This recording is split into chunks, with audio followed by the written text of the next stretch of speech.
proverb, I am because we are, is the foundation of the ACBN YouTube channel. Tap in for all of our remarkable content and ecosystem mobilization through the phenomenal practitioners and thought leaders we engage on this channel. In the words of Adrienne Marie Brown, things are not getting worse, they are getting uncovered. We must hold each other tight to pull back the veil. Get ready for another amazing ACBN powered interview. As I said, we have from a panel here, our remarkable colleagues, Gladys, who is the CEO of Foundation for Black Communities, and Liban, who is the founder of Reimagine Labs. So I'm actually gonna ask the panelists to please introduce themselves and tell us what inspires you about your work. And we can start with Gladys, go ahead. Good afternoon, maybe good morning, maybe good evening, depending on where people are. Thank you all so much for welcoming myself and the Foundation for Black Communities to this conversation. As our moderator already mentioned, I'm Gladys Ahovi. I'm the president and CEO of the Foundation for Black Communities. We're a new organization, so for those who have not heard of us, hopefully you'll learn quite a bit about us today.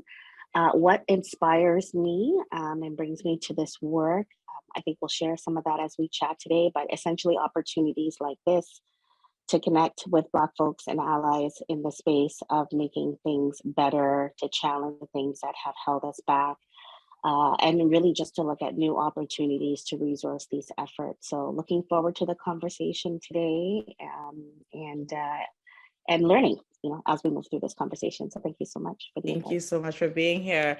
Liban, can you go ahead and introduce yourself? Hello, everyone. My name is Liban Abokor. I'm the managing director and founder of Reimagine Labs. In another life, some of you may have met me as one of the co-founders of the Foundation for Black Communities. And I'm inspired by getting to work with our president and CEO, Gladys Ahovi. and I mean that sincerely. Since joining us, Gladys has been equal parts powerhouse and equal parts vision, mission. Thank you so much for that.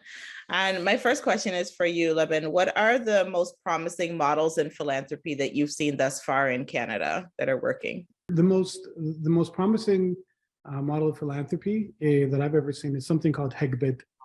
Some of you know it as Susu, some of you know it as sharing, sharing sort of the circular economy. But when I arrived in Canada when I was 4 years old, my mother, though she was a trained accountant and working at a large multinational corporation in Somalia, could not find a job here. Her first ever job, if my memory serves correctly, was cleaning up hotel rooms near Dixon Road. So for those of us in Toronto, near Pearson Airport. And that didn't make a lot of money. It wasn't enough to raise 5 children, and it wasn't also not enough to send money back home to her mother and her brothers and her father. So my mother was a part of this model where every single month, a group of women would come together and contribute a nominal amount to a shared pot. And every month, one of the women who was a part of that group would take that pot home. And that would be could be something like $100 a month. So it wasn't a lot of money, but when you receive that money, that would be the thing you needed to pay for an upcoming bill, to pay for possibly buying a car so that you no longer have to take transportation. It could take your kids to a daycare on time. It could be what you needed, the amount that you needed to send money back home to pay for that healthcare procedure for your mom, which my grandmother needed quite often, or to pay for schooling for her siblings and brothers and sisters. So to me, that was an incredible experience of my first foray into philanthropy. It was this idea that we all put into a pot, and at some point we were able to take from that pot. So it wasn't benevolence, it wasn't a donor and recipient model, it was one of shared and equal benefit. And that to me is the most powerful form of philanthropy that I first encountered. And I could see right here in Canada, even though that isn't the most dominant form of philanthropy that many of us may be familiar with. So that to me is the greatest model. And that's one that Gladys, I'm sure, will share more, but that was one of the founding principles of the Foundation for Black Communities, this idea that the foundation is not intended to be something that gives to Black communities, but it's intended to be the pot that Black communities have put into and should have equal opportunity to benefit from. I love that. I really appreciate that response. I love that we're starting off the day with our own models specifically, not trying to look to Western ones. So I really appreciate your answer. And Gladys, how do you feel on the same? What models do you appreciate in this work? Yeah, I think that's a really important point. We do have models, right? We do have models in our own community. We always have. Whether or not they're recognized as formal structures is a different question, but we've always had models of philanthropy and giving and supporting. I can share from my own background and experience growing up with, I'm a first generation Canadian. My parents came to Toronto by way of Germany and from Ghana. And so what I experienced growing up in terms of giving, we didn't use the word philanthropy, but in terms of giving, was mostly experienced when somebody passed away and how community came together to support that family to move through that process, whether it was food or whether it was helping to organize, whether the elders of the community came together to help that family grieve and do all the customary things that they needed to do. So we've always had our models of coming together in urgent times and also in times of opportunity where we can self-organize and make sure that resources are accumulated and redistributed. So I think a fast forward model from the example that Liban shared that I think is really promising are examples that our organization participates in, and that's opportunity to further augment contributions. To take a look and have conversations with others interested in giving to Black communities and giving to Black youth and giving to seniors, et cetera, and saying, how can we pool our resources together to maximize our little pot into a greater pool of giving. And that seems to be something that's growing in terms of those in the philanthropic space looking to further maximize their contributions by partnering with others.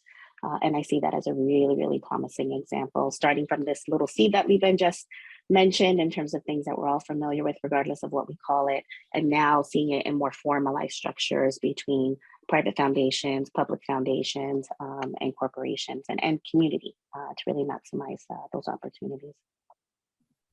Thank you so much for that. I appreciate the extended answer.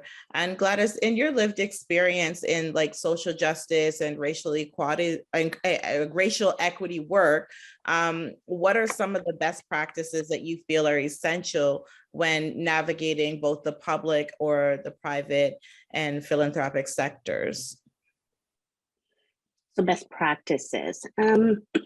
So maybe I'll come at this from a person who's been in a space or in a role that has some decision-making authority for some time in those spaces, right? Being clear about where your power lies and being clear about where your decision-making authority lies. You can negotiate that with the organization that you're with or the space that you're with, but being clear means you also need to know, are you speaking on behalf of, are you speaking, in extension of, are you speaking in partnership with?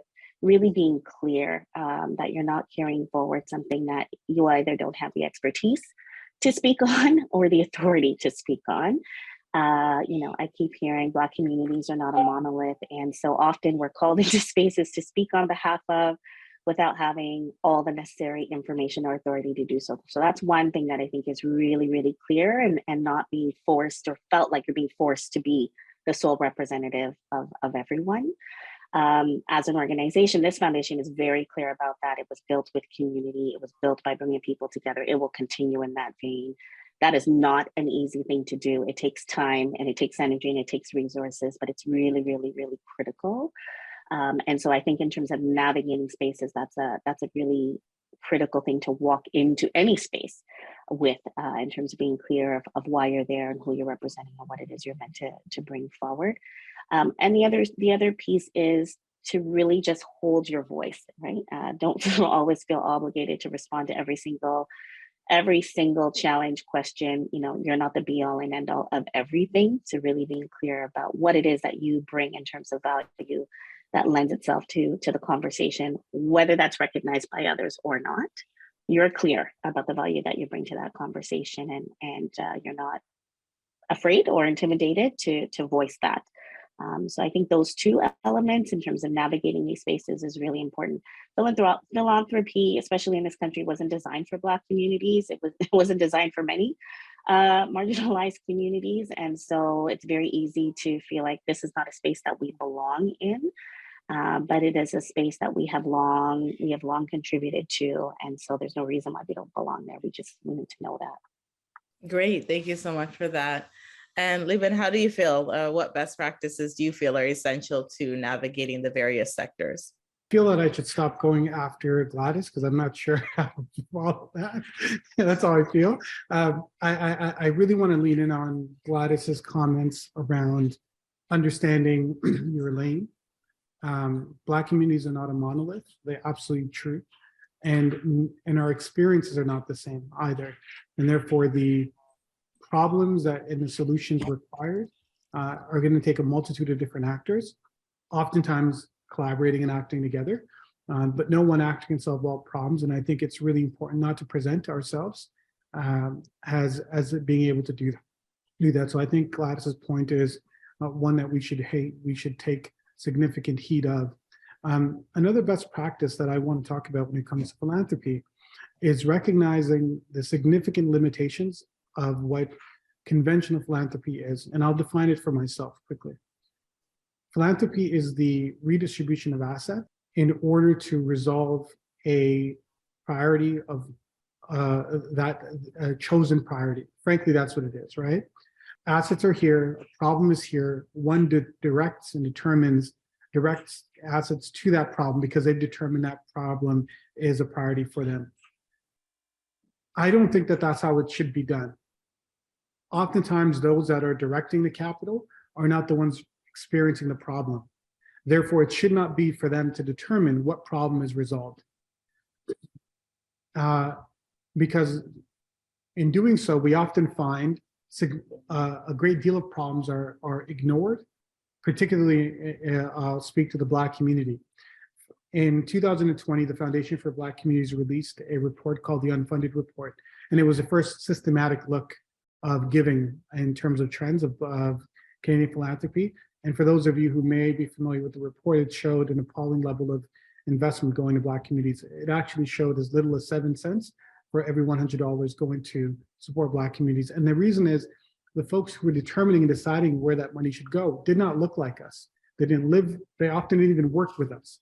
And so they were determining that money that is often underwritten by public taxpayers should go towards X, Y, and Z property and not us. So I think that's a significant problem, and a best practice to address that is to ensure that these philanthropic foundations that are directing and redistributing the wealth of the public should include those who have lived experiences of the very problems that philanthropy is required to solve. And so that's exactly what we do at the Foundation for Black Communities. We don't believe that it's for a foundation to determine what the priorities are for any one community. In fact, we believe that we should be agnostic of those issues, and that the communities themselves should determine what those priorities are, and then that they should have the ability to be a part of the decision-making on the distribution of those resources to solve those problems. So in short, I think a best practice is participatory grant making. And that to me is, I think, a practice that if we did a better job of incorporating in philanthropy writ large, we'd begin to find that money finds itself in the places where it's most needed, and not just at museums or hospitals or universities, which are really important domains of society, but they're certainly not bereft of resources.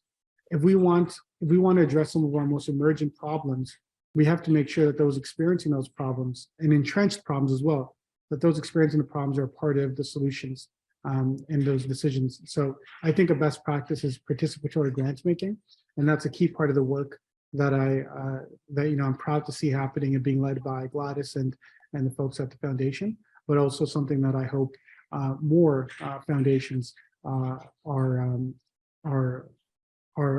born from. And I think we could be encouraged by some early signs. There are folks like Jonas Hesselin who are on this call at Justice Fund who take that very closely.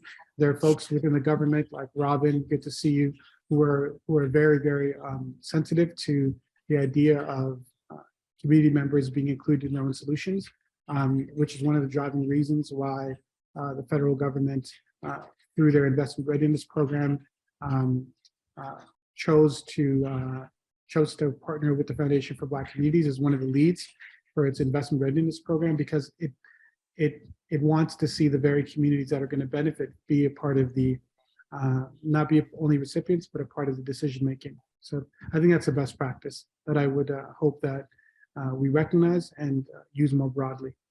Thank you for that.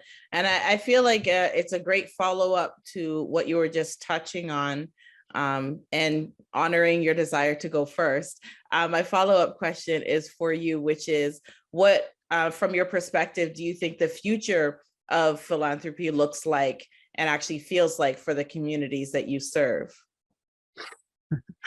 I think philanthropy in a Canadian context is undergoing significant pressure to change and to reflect the reality. Number one, I think there's more work underway to begin to trace the roots of wealth, who actually owns it, where it came from, and who should be able to distribute and decide where that goes. So I want to give a shout out to organizations like Chris Archie from the Circle on Philanthropy, who is doing some of this work. I think that will begin to change our relationship and understanding of who those wealth holders should be, and moving from this idea of private philanthropy to foundations being actually public assets that are holding public resources. That then creates a greater sense of accountability. We're no longer just going to be happy that these foundations are giving money away, but we'll actually start asking, are you the right person to be deciding where that money should go, and why are you holding it? So I think there's going to be greater sensitivity and awareness. And so I think that's a change that will occur. Another is, I think the existence of the Foundation for Black Communities is going to create greater movement for other communities to be able to hold resources for themselves and make those determinations.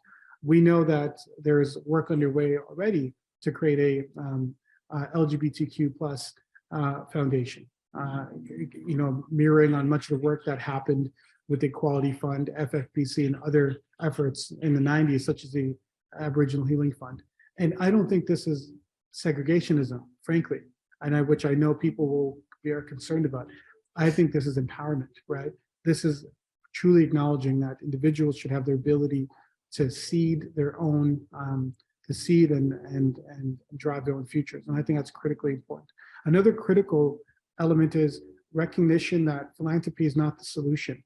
We really have to understand that philanthropy can't subsidize bad public policy, right? A bad housing strategy cannot be something that philanthropy has to believe it can resolve. Bad education policy shouldn't be something philanthropy believes it can solve. Bad healthcare policy is not something that philanthropy should believe it can solve. And I think it's really, really exciting that more and more folks are not looking at philanthropy as the safety net, but they're looking at our governments and public sector as a safety net. And the role of philanthropy should be there as a supplement, not as the actual security blanket. And so I think that's another thing that's changing. And that brings me to my last point.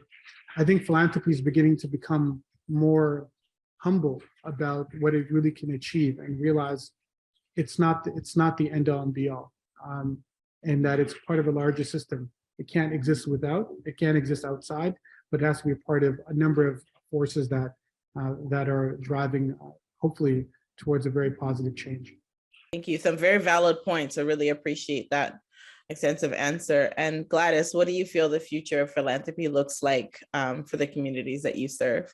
It looks really interesting. I see a lot of opportunities on the horizon, not just in terms of the amount of money that is going to be redistributed and redirected to Black communities and other communities to self-determine how they want to apply it. But I think we're going to see challenges to structures that are currently experienced as limited. So governance is one space that presents a lot of challenges, depending on who you ask, right? The structure of governance. This is a in our context, a CRA rule, right? A Canada Revenue Agency rule. It's the tracking and the accountability of money. there are many ways to apply accountability and oversight to the use of public funds. And I think we're going to start to see new approaches to how those funds can be managed and what accountability looks like in terms of who can give to what over what periods of time. So I think we're going to start to see some new steps in that space. I think the tool of an endowment is going to be increasingly of interest to many communities in terms of how to ensure that there are long-term opportunities to redirect funds, but it won't be the other one. So don't be surprised in a couple of years, you hear about new mechanisms being deployed to ensure that there's opportunities for long-term giving and wealth generation to be redistributed. So I think we're going to see the emergence of new tools, the endowment and long-term gifts being one.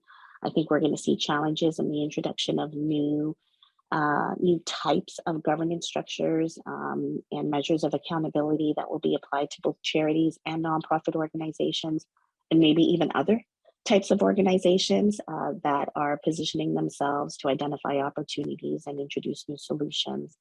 And I think we're going to see new ways of measuring the impact of all of this work. So I think it looks promising. I think for those who are accustomed and very comfortable in the space of traditional philanthropy, it's not going to feel so great for a little while because there's going to be lots of new voices and new approaches in this space. But there's plenty of room here, right?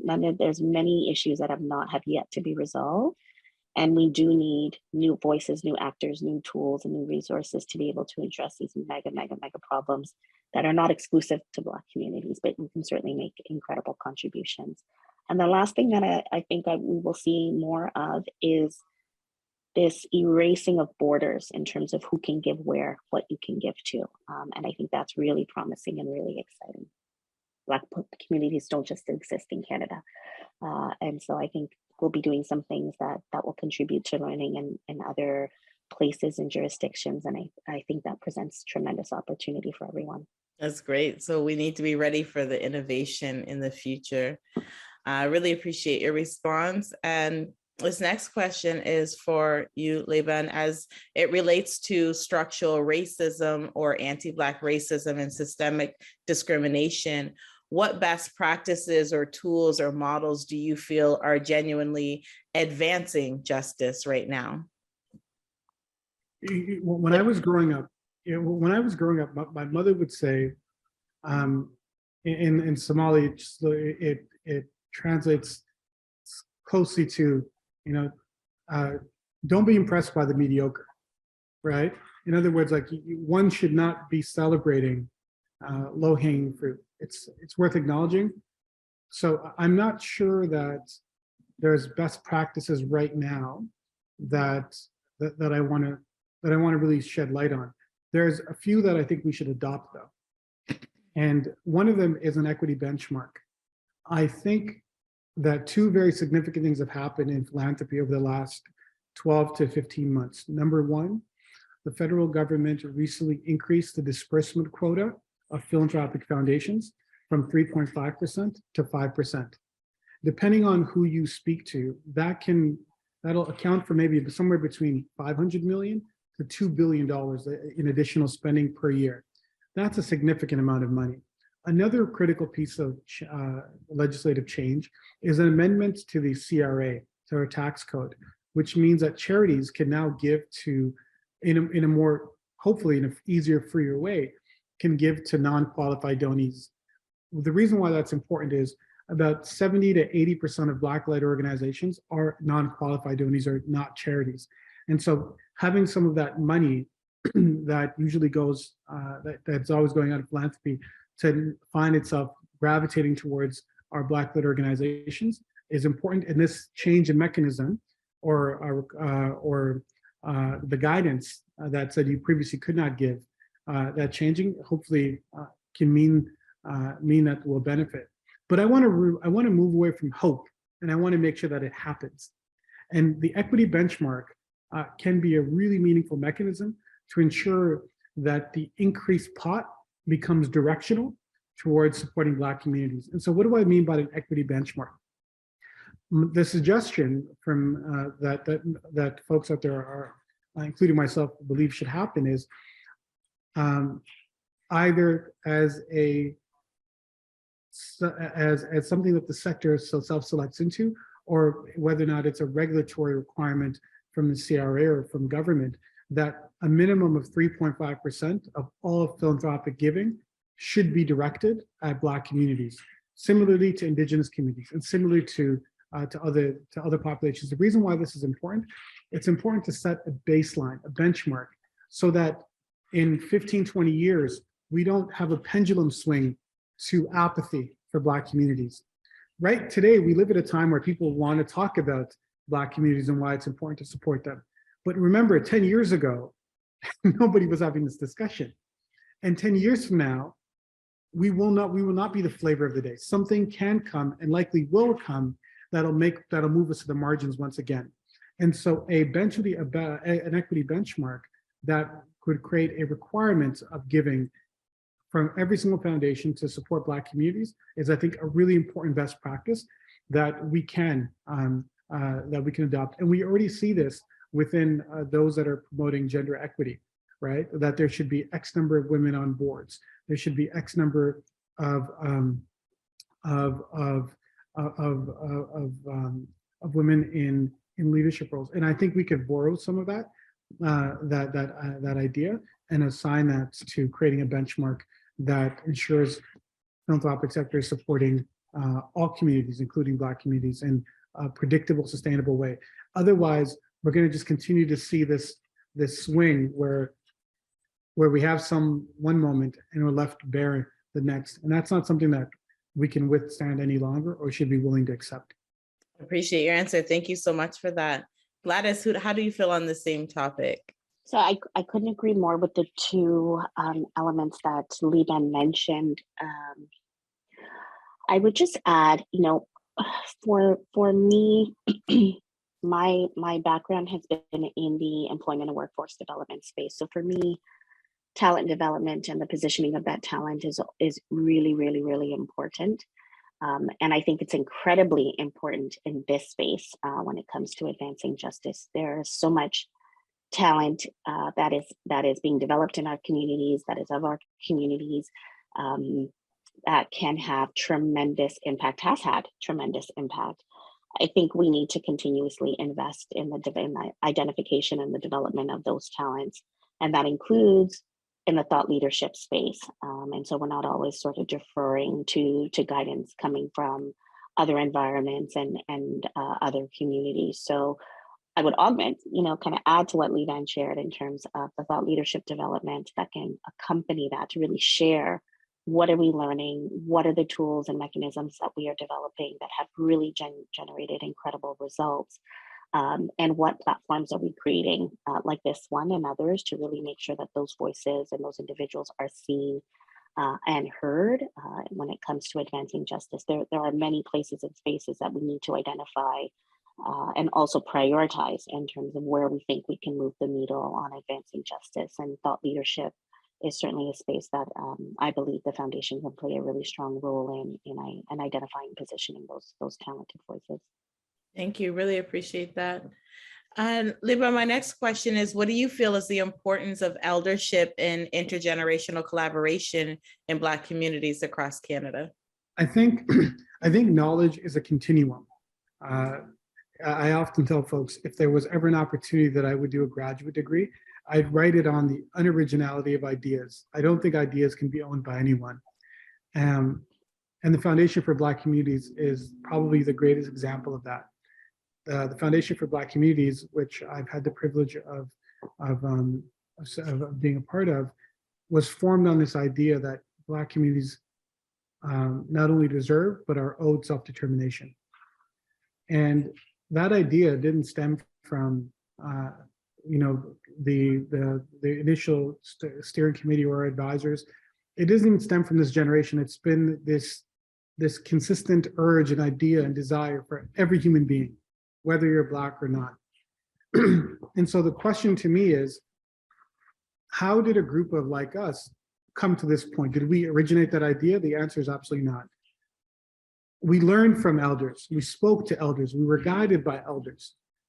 And we hope at some point we will, given that we're living ancestors for tomorrow, that if we don't think about how we engage, understand, support, learn from both the successes and failures from our elders, I think we're bound to repeat many of those failures and frankly, not build on those successes. So I think eldership is an incredibly important idea.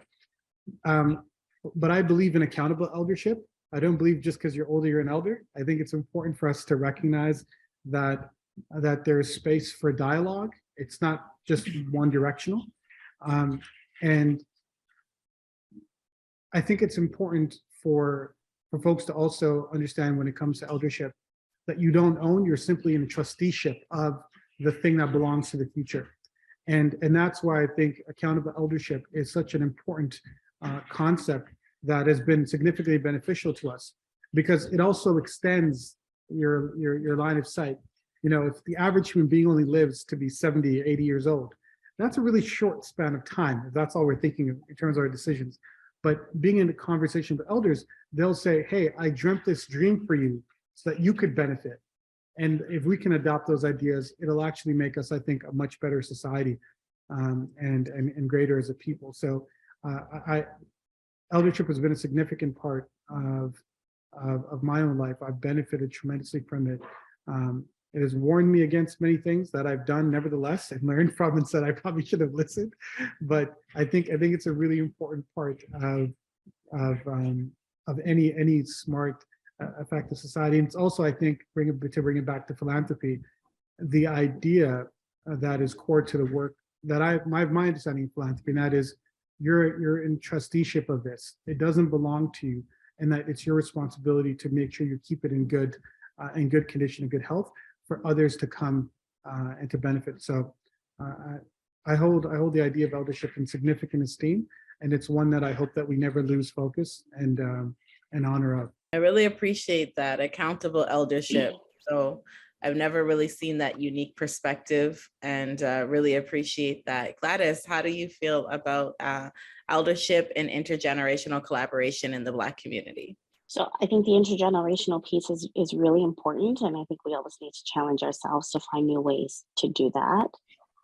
For me, eldership expands beyond age. I think there are people who have been doing a wide variety of work for many, many, many years, regardless of how old they are, can still be regarded as elders in a particular area of practice. And that is really important to recognize. So the intergenerational piece, I mean, I can think of young people, I call them young, they're grown adults with families now, but when I met them, they were young, young people. And I've learned a lot from them over the years, and I would consider them to be elders in their own areas of practice, right? The things that they're super, super passionate about and committed to and have dedicated their life's work so far to. So I think that's really important. I come at the notion of eldership in terms of adults in our space a little bit differently. Constantly advocating for something is exhausting. It causes deep fatigue. And so for me, having elders around, elders that I can reach out to, elders that I can connect with, is more from a space of, well, two spaces. One, I think it's important that elders always know that there are ways for them to contribute, that there's always space and opportunities for them to contribute. And sometimes that contribution is encouragement and helping to hold people up when they're like, I can't anymore, it's enough right now, we've had enough of this. And just sharing those stories of how they got through and the things that they're pursuing and how they've reinvented themselves several times in several environments and places where they didn't understand the language and they didn't understand what was going on, but developed new careers, found new ways of generating income, new ways to make contributions. I think those transfers of information are super, super, super important. They're and often undervalued. We have to talk about our oral histories and traditions and things not being documented. Having those conversations, having access to those type of people is really important, especially in the most challenging and difficult of times. And it's also, having connection to elders is also a reminder that many people have been trying to work on many things for a long time. And so your ability to, your opportunity to make something happen and have your finger on it is temporary. Somebody else will take that thing and do something amazing with it as well. So that intergenerational piece, making space for dialogue, making space for acknowledgement is really, really important, because you never know when you're going to need it. And it's important, but you will need it. Guaranteed you will need it. You may not know when, but guaranteed you will need it. And it's really important to make sure that our elders understand that there are always many ways for them to contribute. So I do agree that it's important. I love the fact that you brought up the importance of that younger generation and how much we can appreciate taking from them as well. So thank you so much for that, Gladys. Go ahead. Eldership isn't always direct engagement. It's also observation, right? So I think it's important that we recognize our generation watches. I have elders and I watch them more than I listen to them. So when I talk about accountable eldership, I think it's important for folks to know that the actions breed reactions, and so we should be very mindful. It's not only what's been said or it's done, but it's also the way that you behave. The space that's created for young people today is a space that young people will create tomorrow for those younger than them. So I think that's, again, the accountable eldership. The other part that I want to talk about is quickly is intergenerational cooperation. It operates at different domains. One is the macro. For instance, the Foundation for Black Communities to exist, Black people had to have suffrage. In other words, we had to be able to vote, right? That's something that I didn't fight for, I didn't contribute to. And that suffrage led to Black MPs being elected, who internally advocated for existence of things like the Black Entrepreneurship Fund, the Supporting Black Communities Initiative, the philanthropic endowment that FFBC has become administrator of. It's also led to, it was the elders that allowed for the fight for Black people to be a part of schools, those same schools that trained our future bureaucrats and political staffers that were also instrumental in many of these gains. So I share that to say, as for those of us on the call who think about what our contributions will be around eldership later, just know that it's not about the direct people that you engage, but your actions will have consequences far outreaching anything you can even imagine in terms of its reach. So I just wanted to talk about how eldership isn't always a direct engagement, but it goes beyond that to folks you'll never meet. I think it's very true to consider the observation is definitely a form of appreciating eldership. Thank you for touching on that. My next question, Liban, in terms of peoples of African descent here in Canada that have paved the way for, the both of you and the work that you do, are there any specific ancestors or living elders that you would accredit your inspiration from? Yeah, none of you will know them unless you grew up in my neighborhood. There was a reverend who used to open up the basketball gym every single Friday in my neighborhood in Regent Park. And his wife hated it for this because he would open up the gym at 9 p.m. and not close it till 2 a.m. And his wife could not understand for the life of her why this gym would be open from 9 to 2. And then he said, because. And she's like, what do you mean? This is an argument like that he's telling me about. He goes, because. And she goes, because what? He goes, because I just need them to know that there's a place they could be rather than outside. And this is the time that if they're going to be outside, I'd rather than be here. And then he would do nothing. He would just sit in his office the whole time. He wouldn't speak to us. He wouldn't bother us. And I remember saying to him, you have 30 to 40 kids every single night. Why don't you speak to us? He goes, because I don't want to say the wrong thing that makes none of you want to come back. I'm not here to preach. He just was present, right? And it's this idea that he created space and let us do with it what we would. That to me is just brilliant. I think the lessons from that are numerous, but one of the ways that I've actualized that is when I work with folks, I try my best to both give space, and then when I'm being overbearing, I'm like, remember that you don't have to do it this way. There's a hands-off approach. It's still a lesson that I'm learning, and those who work with me know that it's a lesson I'm still trying to benefit from. But those are the kind of elders that I thought were important. You're thinking just a basketball program, but that basketball program I know saved so many lives. right? And it's something that probably happens in different iterations in all of our lives in different communities. And but you know, those are some of the elders that I think should be celebrated because they're the more common. For every Lincoln Alexander, for every Jean Augustine, for every, you know, Alvin Curling, there's about 1,000 aunts, uncles, grandmothers that are there saving whole communities and being the backbone that we don't recognize. And so those are some of the elders that I want to honor today. And that's just one story of someone who went out of their way, even at personal cost, to just be present for us. I really appreciate that. It's stories like that, like you said, that don't get a lot of attention, but it's had such a profound impact on you all these years later that being asked a question like this, he doesn't even know he's getting his flowers and how much it's appreciated. His wife certainly doesn't know he's being honored right now. After all of that, what she thought was nonsense, it meant a lot to you and I'm sure many others. So thank you for sharing that story. And who has inspired you, Ms. Gladys? So many people. I think some of the people are on this call, but so many people. I think anybody who recognizes what they're called to do and pursues that at sometimes all costs, any cost, is incredibly inspiring to me. It's not an easy thing to do when you know that you just are meant to do something and you follow that through, and it has tremendous impact on other people.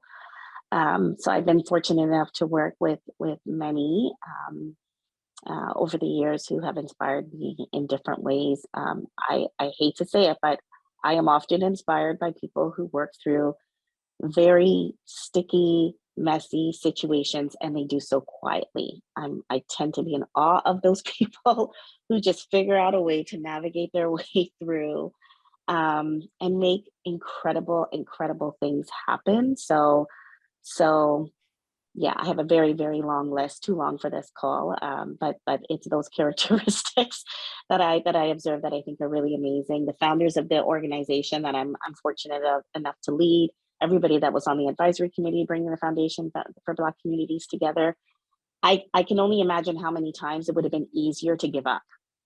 With the amount of people that said, there's no way the government would ever make anything like this available. There's no way we're ever going to have the capacity to figure this out. There's no Black people in this space that run financials for the philanthropic organizations that you're going to be able to find. Like, there was every single reason why this should not have happened. And still, some way, somehow, we're all on this call today talking about the fact that it has happened.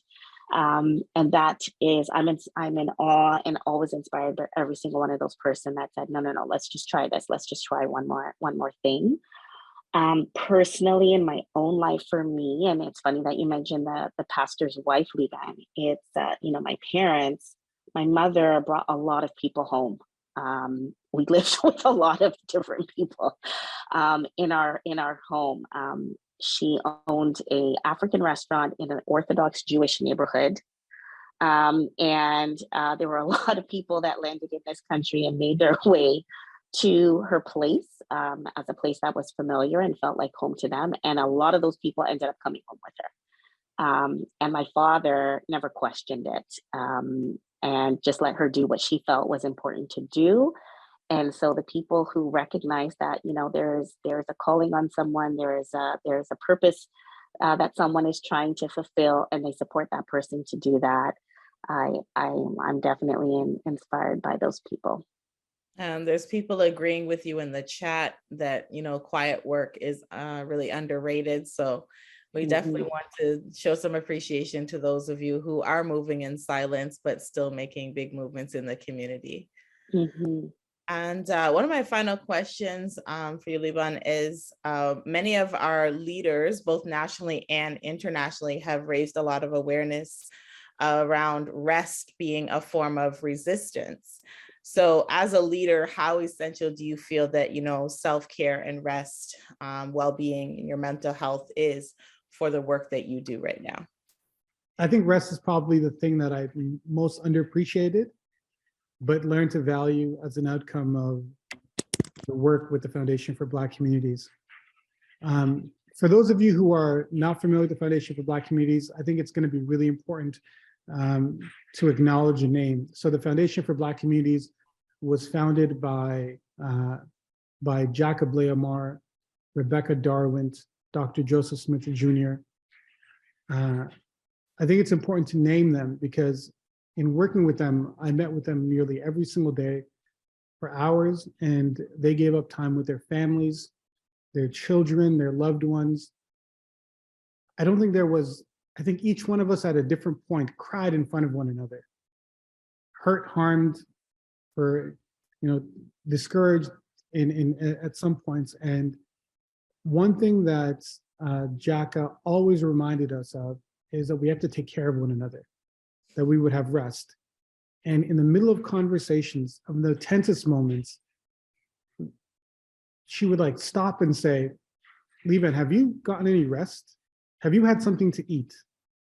There's this care that was always being offered.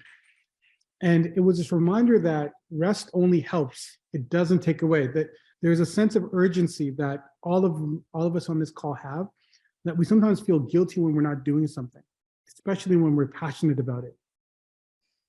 And that's a great feeling to have, but that's also one of our greatest enemies. The urgency of today cannot be overcome with exhaustion. It can't. Beating ourselves down to the bone is only actually supports the system, right? Because what it does is it takes another person off the board. So care and rest is critically important. It's one that I'm very mindful of now and that I encourage people to do. Gladys is another person who does that in conversations every once in a while. Her concern isn't about the 1,000 things that I'm saying to her, but it's the urge to say, have you rested? Are you taking care of yourself? So I think it's critically important. And it's also one that I think we tend to dismiss because we haven't had the chance to rest. When you're seeking to survive, rest can be hard to come by, right? I repeat that again. When you're seeking to survive, rest can be hard to come by. And so I also don't think we should shame people who don't know how to rest because it is truly a privilege. And so I think it's important, and I hope as we work with one another, we encourage each other to rest, because sometimes it's our relationship that doesn't let us rest. Because I'm accountable to you, I don't want to let you down. Even when I shouldn't be working, I'm trying to work in order to fulfill a promise I've made to you. And so I think in relationship to one another, we should be encouraging each other to say, even though we've promised this to one another, it shouldn't be to your detriment. So encouraging each other to rest is something that I think I've learned and want to do, and I hope we'll do more frequently as a community, because it's so critical and so important.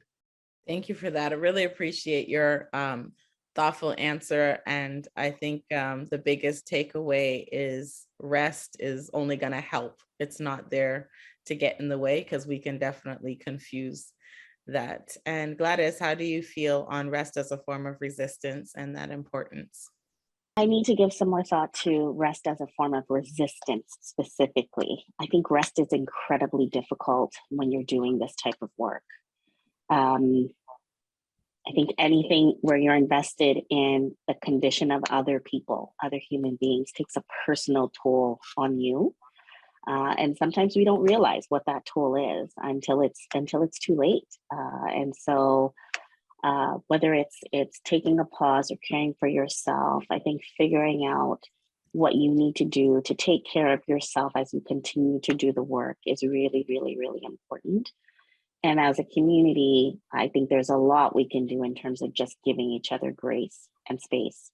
As we tackle some really, really heavy things, there's this certainly, an expectation that I feel, that Liban spoke to in terms of making sure that you don't disappoint. You recognize that you've been trusted with something that's so rare. This constant sense that we have of there's just one opportunity. There's no way you can mess it up. There's just one opportunity. There's one chance for everything. It's constant.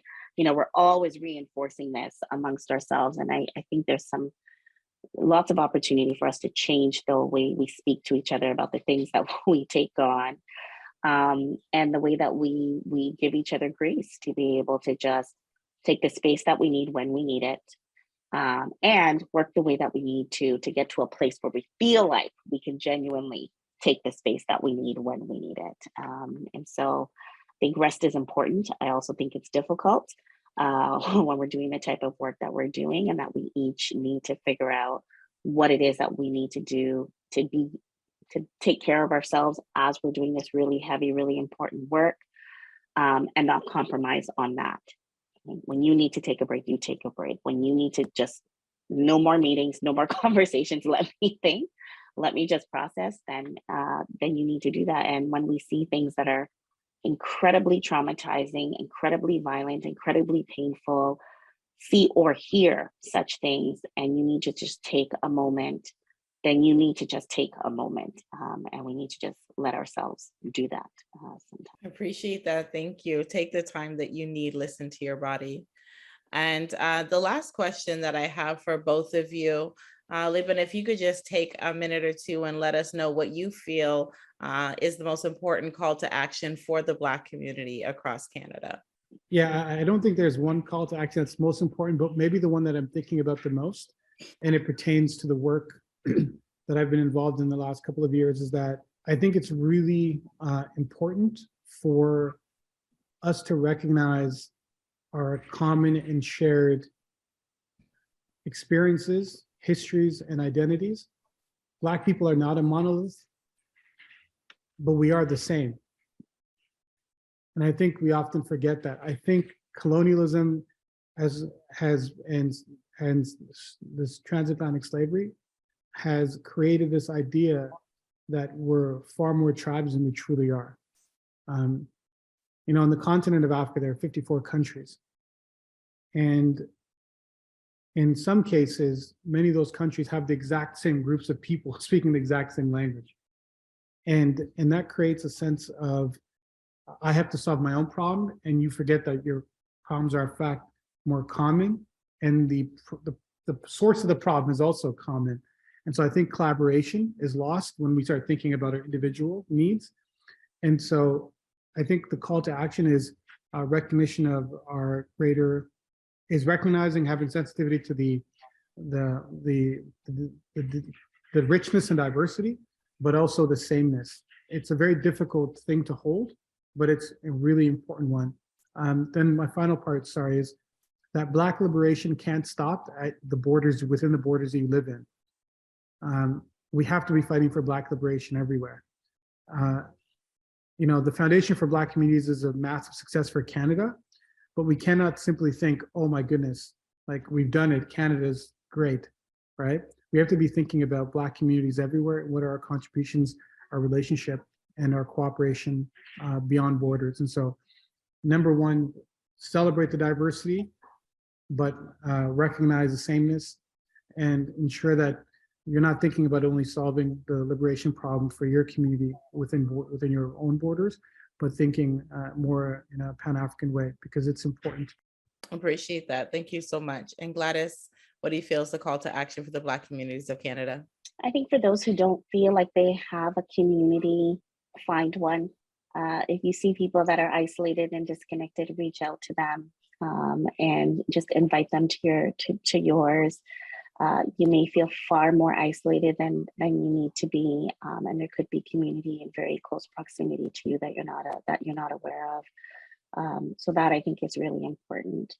The other one I would say is actually really simple, and that is to pay attention to what's happening around you and get involved in any way that you think makes sense for you, regardless of what the issue is, regardless of what the purpose is, anything that you think you personally identify with, or anything that is having a deep impact on you, your family, your loved ones.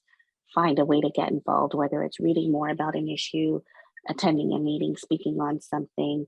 I think it's really, really important that we are aware of what's happening around us, of the impacts of certain decisions that are being made, conversations that are happening, and how that may not only affect you, your neighbor, your grandparents, your children, etc.